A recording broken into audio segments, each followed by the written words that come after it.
안녕하세요. 그리뷰 아카데미입니다. 오늘은 제가 엠보 기법에 대해서 좀 준비를 해봤어요. 엠보 기법은 반영구를 배우시는 분이나 하시는 분 모두 다 재밌기도 하지만 어렵다고도 많이들 하세요. 진짜 근데 어려운 게 맞는 것 같아요. 좀 신경 써서 해야 될 것들이 너무 많아서 각도, 자세, 텐션, 내가 이 펜들을 잡는 손의 모양, 니들을 어떻게 움직이는지, 이 니들링의 방향, 모든 것이 다 신경을 써야 되는 기법 중에 하나인데요. 요새 수업을 진행하고 또 재수강반 원장님들을 만나다 보면 엠보 기법 하실 때 이 자세나 이 펜대 잡는 것부터 좀 많이들 어려워 하시더라고요. 그래서 펜대를 잡을 때는 저는 약간 이런 식으로 잡고 있어요. 이렇게. 그래서 이 새끼손가락 지지하고 이렇게 올려서 진행을 하고 있는데요.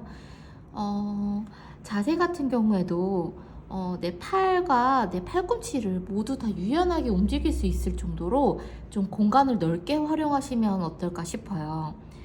예를 들어 엄청 좁게 팔을 움직이려고 하다 보면 부드러운 곡선의 니들링을 할 때 내가 팔과 팔꿈치의 공간이 한정적이게 좁게 잡고 한다면 굴릴 때 굉장히 어렵게 굴러갈 거예요. 굴리는 데 있어서 버벅거리기도 하고요. 갑자기 직선으로 가다가 우리가 곡선으로 꺾으려면 어떻게 되죠? 니은자로 꺾이게 돼요. 이런 니은자의 꺾임이 있을 경우에는 제대로 된 니들링이 됐다고 할 수 없겠죠. 곡선의 니들링이. 공간을 좁게 쓰지 마시고, 지금 이렇게 제가 보이는 화면은 이 정도만 보이지만 제 팔은 여기서부터 저쪽까지 굉장히 멀리 공간을 활용하면서 쓰고 있어요. 엠보대를 잡으실 때는 이 엠보대에 쥐는 힘을 너무 강하게 쥐지 마시고 또 너무 약하게 줘서도 안 돼요. 진짜 정말 너무 세게 해도 순식간에 다 탈각이 되겠고 압이 세지겠죠. 너무 약하게 잡아도 너무 얕게 긁기 때문에 남는 게 없을 수 있어요. 왜 나는 영상을 봤는데 드드드득 소리는 안 나고 왜 아무 소리도 안 나지? 라고 하실 수 있어요. 쉽게 생각하면 우리가 엠보대를 잡고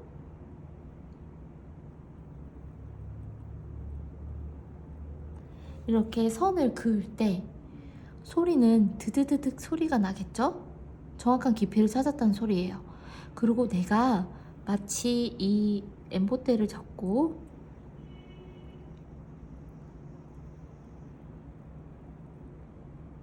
이렇게 그었을 때 무슨 느낌을 느끼냐면 좀 칼로 바짝 익은 좀 웃기겠다. 바짝 구운 빵을 좀 썰을 때 바게트 빵 같이 빵을 썰을 때 쓱쓱쓱쓱쓱쓱쓱쓱 이렇게 썰리죠. 그런 느낌을 좀 받는다면 약간 비슷할까요? 근데 내가 이렇게 잡고 그었어. 그었는데 느낌이 이상한 고기 덩어리 위에를 써는 것 같아. 긁는 것 같아. 훅 뭔가 반죽 위에를 쑥 긋는 듯한 느낌? 그런 느낌이 난다면 깊이를 제대로 찾지 못하고 긋고 있는 격이라고 보시면 돼요. 피부의 표피층을 가볍게 그어서 가볍게 위에를 그어주는 거기 때문에 굉장히 깊게 긁을 필요도 없고요. 엠보대에 힘을 강하게 줄 필요도 없고 엠보대에 쥐는 힘 말고도 이 니들 끝에 힘을 너무 강하게 줘서 후벼 파듯이 긁으면 바로 피가 후두두둑 올라오고 깊이를 잘 못 찾아서 굉장히 깊게 들어갔다는 거예요. 생각보다 정말 얕게, 정말 가볍게 그으시면 되거든요. 고무판에 하실 때도 어떤 분은 막 이렇게 힘을 줘서 니들이 흔들흔들하고 엠보대가 흔들거릴 정도로 힘을 준다면 내가 생각하고 있는, 내가 추구하는, 내가 목표로 삼고 있는 그런 엠보 기법, 엠보 눈썹, 자연 눈썹이 나오지 않을 거예요. 고무판 연습하실 때도 잡으시고 가볍게 그어주시면 돼요. 정말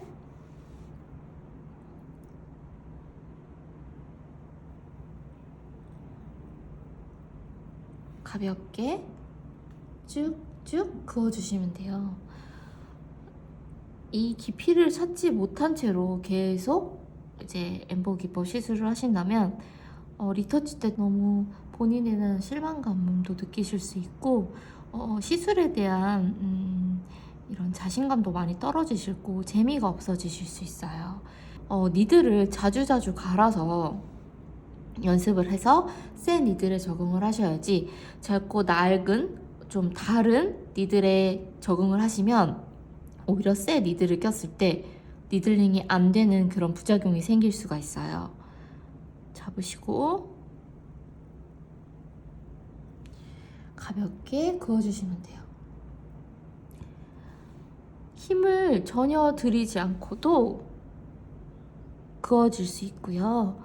이렇게 하면은 피부에 남나요? 라고 질문을 하셨을 때 네, 남아요. 진하게 세게 한다고 피부에 오래 남거나 더 잘 남거나 하진 않아요. 오히려 우리 피부를 성질을 잘 아신다면 좀 세고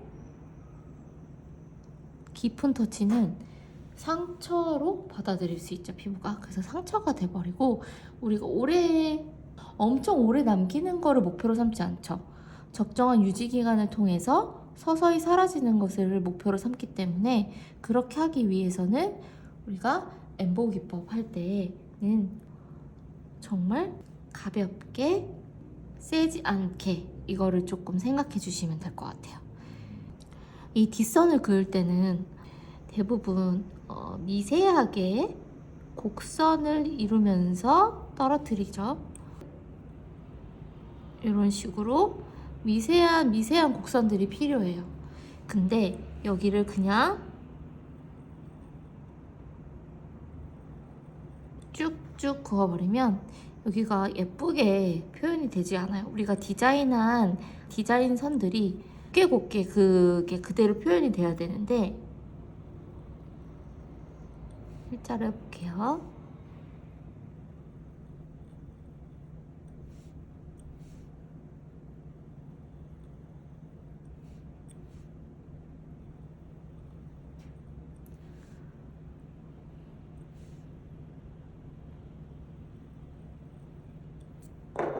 제가 눈썹 결도 조금은 넓게 치고요. 좀 크게 눈썹도 그렸어요. 직선으로 해서 안 된다는 아니지만 약간 미세한 곡선을 넣어주면 미세하게 약간 굴려주시면 내가 집어넣은 눈썹 디자인이 훨씬 더 잘 표현이 되고 이렇게 감싸주었을 때는 이 디자인선을 더 많이 잡아주고 내려가게 돼 있어요. 근데 직선으로만 내리면 잡아주는 부분이 요만큼 딱 그 선과 닿는 부분만 잡아주게 돼 있죠. 그러면 이제 많이 또 물어보시는 것들이 있는데 지금은 제가 여기 구간을 좀 짧게 잡았어요. 근데 보통은 조금 더 들어간 채로 뒷선을 잡게 되는데요. 이 뒷선의 기준을 잘 못 잡으시겠다, 어디로 잡아야 되는지 모르겠다고 하세요. 너무 앞으로 가도 이 앞 구간이 너무 짧아져도 약간 어색해지죠. 너무 뒷선만 너무 길어도 약간은 살짝은 조금 부자연스러운 눈썹이 될 수 있고, 그래서 이 구간은 사실 산 체크를 하죠. 우리가 눈썹 앞머리, 산, 꼬리 체크하고 디자인을 잡을 때 그 산 부분부터 뒷선이 시작된다고 보시면 돼요. 근데 사실 이거는 눈썹, 제 고객님이 갖고 오시는 눈썹을 또 보시는 게 중요한데 고객님이 눈썹의 모양이 앞 구간의 눈썹, 앞에 나 있는 눈썹과 모이는 곳이 굉장히 뒤쪽에 있을 수 있죠. 이쪽으로 많이 모여 있어. 그러면 우리의 결도 따라줘야겠죠. 당연히 흘러가고요. 뒷결이 대신 어떻게 오냐면 짧게 오는 것이 아니라 좀 앞에서부터 이렇게 끌어오는 형태로 들어가면 자연스럽게 보이겠죠? 이렇게 모이는 곳이 뒤쪽으로 많이 빠져 있을 때는 결을 너무 많이 세워서 들어가지 마시고 살짝 뉘어서 안쪽으로 말아주듯이 들어가 주시고, 뒷선도 약간 앞에서 뒤쪽으로 끌어와 주듯이 말아서 넣어주시면 자연스럽죠. 이런 경우에는 너무 많이 세워서 다 세워놓고 여기서부터 꺾어서 들어가게 되면 어때요? 뒷결에 넣을 공간이 없어요. 그렇기 때문에 앞에서부터 너무 넣진 않지만 어느 정도 누워서 시작을 해서 속으로 쏙쏙쏙 요렇게 넣어주신다고 보시면 돼요. 그럼 뒷결도 넣어주시는 형태로 들어오면 자연스럽게 흐름도 이어지고 뒷결도 부자연스럽지 않게 넣으실 수 있어요.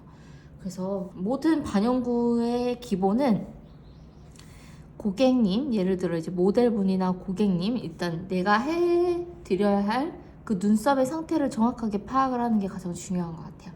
이분의 눈썹 결의 흐름이 어떻게 흘러가고 있는지, 어디서부터 어디까지 모여 있는지, 이분의 결은 좀 세운 결이 있는지, 누여져 있는 결이 많은지, 이런 거를 파악을 해서 그거를 토대로 자연스럽게 인위적이지 않게 이어서 이 눈썹의 디자인을 완성시키는 게 맞다고 보고요.